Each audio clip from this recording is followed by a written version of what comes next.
Hello दोस्तों, welcome to Uttarakhand समाधान। तो दोस्तों आज है हमारा डेली टेस्ट सीरीज भाग 65। तो देखिए, इससे पहले मैं 64 भाग दे चुका हूँ। आज हमारा 65वां भाग चल रहा है। तो जिसने नहीं देखी वो देख लें। और उन्हें बता दूं कि मॉर्निंग 4 बजे यह वीडियो अपलोड हो जाती है।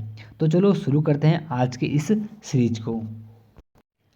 पहला प्रश्न दोस्तों, मुक्तेश्वर में भारतीय पशु चिकित्सा शोध संस्थान की स्थापना कब हुई? तो इसका हमारा जो सही आंसर है वो है सी, 1893 में। बात करते हैं जब मुक्तेश्वर की, तो दोस्तों मुक्तेश्वर का हमारा एक प्राचीन नाम होता है, वो होता है दोस्तों मोतेश्वर। पूछा जा सकता है और पूछा भी जाएगा। और दोस्तों उत्तराखंड का सबसे ठंडा जो स्थान है वो हमारा यही मुक्तेश्वर है। और इसीलिए दोस्तों इसको उत्तराखंड का मूक शहर या साइलेंट सिटी नाम से इसको हम जानते हैं। और हमारे एक जो जिम कॉर्बेट थे दोस्तों, उनकी पुस्तक होती है जो कि द टेम्पल टाईनगर में इसी मुक्तेश्वर का उल्लेख हमें देखने को मिलता है। और दोस्तों मुक्तेश्वर हमारा कौन सा एक मुक्तेश्वर मंदिर भी है, और उसके साथ साथ भारतीय पशु चिकित्सा शोध संस्थान, ठीक, इसे भारतीय मक्का के नाम से इसको हम जानते हैं। किसको? इसी भारतीय शोध चिकित्सा संस्थान को। दूसरा प्रश्न है कि हल्द्वानी में नहरों का निर्माण किस कमिश्नर ने करवाया था?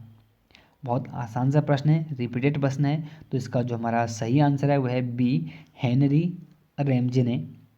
दोस्तों हेनरी रैमजे कार्यकाल में हल्द्वानी में नहरों का निर्माण होता है। और रुद्रचंद ने यहाँ पर नगरें बसाई थी, जो नगर बस्तियाँ बसाने जो कार्य किया था। परीक्षा में रूपचंद दिया होगा, लेकिन रूपचंद ना होगा, वो रुद्रचंद होगा। और बात करेंगे दोस्तों विलियम ट्रेल की।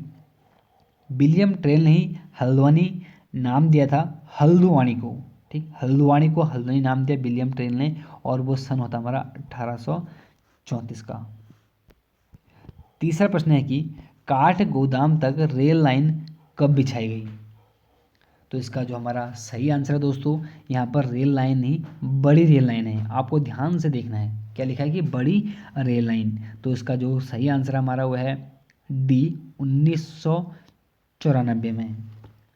तो थोड़ा बात कर लेते हैं, जब काठगोदाम रेल की बात करते हैं तो जो शुरुआत तो दोस्तों लगभग शायद 1800 लगभग 62 था, ऐसी कुछ था, 62।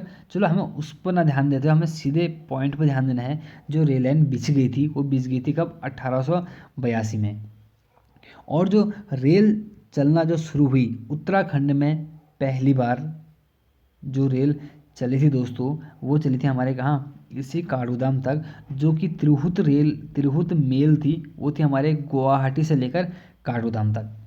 तो बात करते हैं तो चली कब थी दोस्तों? वो चली थी हमारे कब? 1884 में। और उसके बाद कहीं 100 साल 110 साल बाद फिर इसको हम बड़ी रेल लाइन बनाते हैं, वो सन होता है 1994।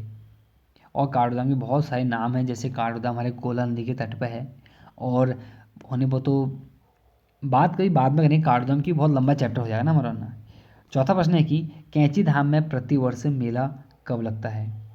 दोस्तों जब बात करते हैं हम कैंची धाम की, तो हमें सबसे पहले याद आते हैं नीम करौली महाराज। काफ़ी प्रसिद्ध मंदिर है दोस्तों, काफ़ी मान्यता है। तो दोस्तों यहाँ मेला लगता है प्रतिवर्ष, वो लगता है हमारे 15 जून को। और दोस्तों बात करेंगे कि कैंची धाम किस नदी के तट पर है, तो सिप्रा नदी हमारी एक, तो उसके तट पर हमारा कैंची धाम बसा हुआ है। और महत्वपूर्ण दोस्तों ये है कि जब कैंची धाम की स्थापना करते हैं हमारे कौन? नीम करौली महाराज, तो उनका कभी मूल नाम पूछ लेता, तो उनका मूल नाम था लक्ष्मी नारायण शर्मा। और इस मंदिर की दोस्तों स्थापना होती है 15 जून 1976। आपको ये आंकड़े कहीं पर गलत मिलेंगे, कहीं पर कुछ मिलेगा, कहीं कुछ मिलेगा, लेकिन दोस्तों मैं यहाँ जाके आ रखा हूँ, मेरा घर इसी के आसपास है। तो मैंने वहाँ पर लिखा हुआ देखा गया 1976, मैं इसीलिए आपको बता रहा हूँ। पांचवा क्वेश्चन है कि शेर का डांडा कहाँ स्थित है? तो दोस्तों बड़ा आसान से इसका आंसर होगा हमारा, वो आंसर क्या होगा आप लोग फटाफट बताएं। 5 का दोस्तों हमारा क्या होगा? सी, नैनीताल। एक दोस्तों सोम का भांडा है वो हमारा पौड़ी में आता है, और शेर का डंडा हमारा कहाँ है, वो नैनीताल में है। छठा प्रश्न है कि विषगंगा व मधुगंगा नदी कहाँ से निकलती हैं। तो इसका हमारा जो सही आंसर दोस्तों वो निकलते हैं हमारे कहाँ से, बी तारकेश्वर से। थोड़ा बात कर लेते हैं पहले टपकेश्वर पर। दोस्तों टपकेश्वर हमारा देहरादून में है, जो कि देवधारा नदी के तट पर है।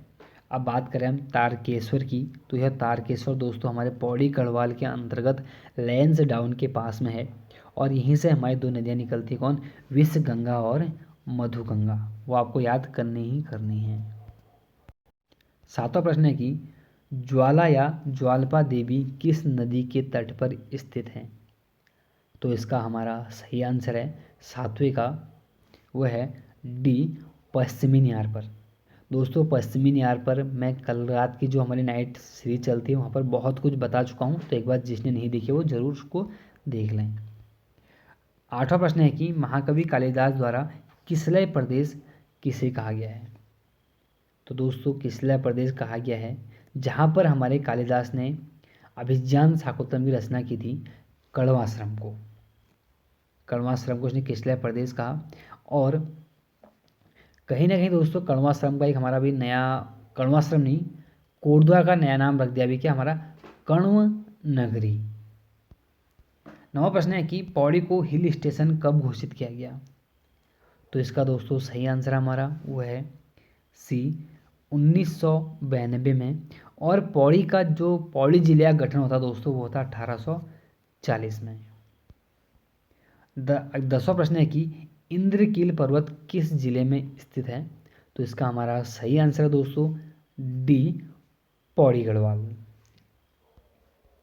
11वां प्रश्न है कि समानता, स्वतंत्रता और बंधुत्व का नारा किस देश की राज्य क्रांति की देन है।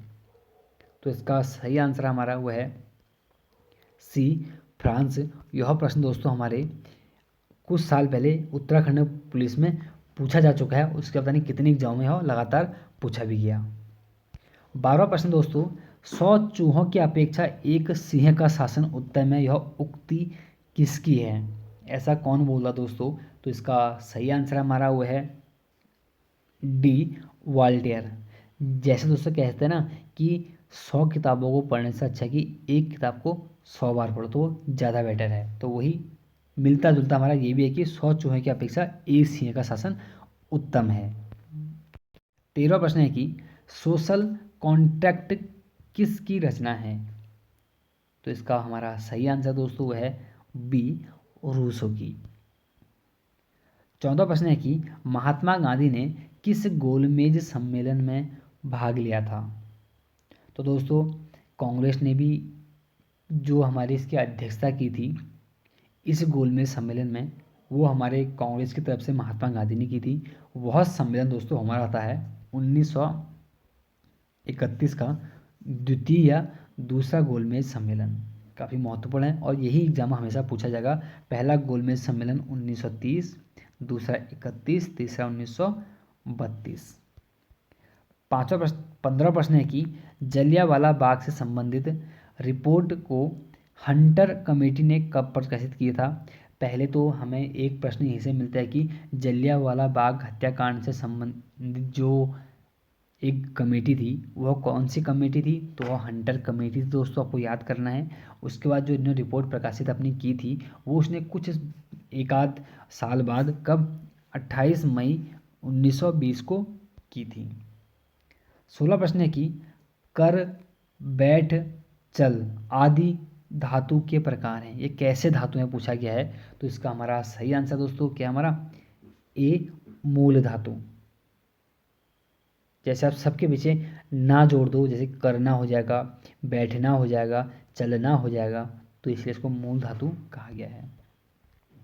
17वां प्रश्न है कि औलाद किस भाषा का शब्द है। तो इसका हमारा सही आंसर दोस्तों औलाद यह है हमारा ए अरबी भाषा का। 18वां प्रश्न है कि तत्सम शब्द है। तो आपको देखने से लग रहा होगा कि तत्सम शब्द कौन सा है। अगर दोस्तों ये खीर लिखा है तो इसका क्षीर होता तब ये तत्सम होता, ठीक। और हमारा गेहूँ का गोधूम लिखा होता तब हमारा क्या होता है, ये तत्सम होता। तो यहाँ पर जो हमारा तत्सम है दोस्तों कि हमारा भविष्य है। 19 है कि सर्वनाम का प्रकार नहीं है। तो इसका हमारा सही आंसर है वह है डी, गुणवाचक। यहाँ पर हमारा सर्वनाम नहीं है। 20वां प्रश्न है कि अवनी शब्द का विलोम है। दोस्तों अवनी जो शब्द का अर्थ है वो हमारा पृथ्वी होता है, ठीक। और यहाँ पूछा है कि इस पृथ्वी का विलोम अब क्या हो जाएगा, हमारा आकाश हो जाएगा ना। तो आकाश को यहाँ पर क्या लिखा गया, हमारा अंबर लिखा गया है। तो यही कुछ छोटी छोटी चीज़ें होती हैं जिस पर हमें बहुत ज़्यादा गहराई से सोचना पड़ता है, ठीक।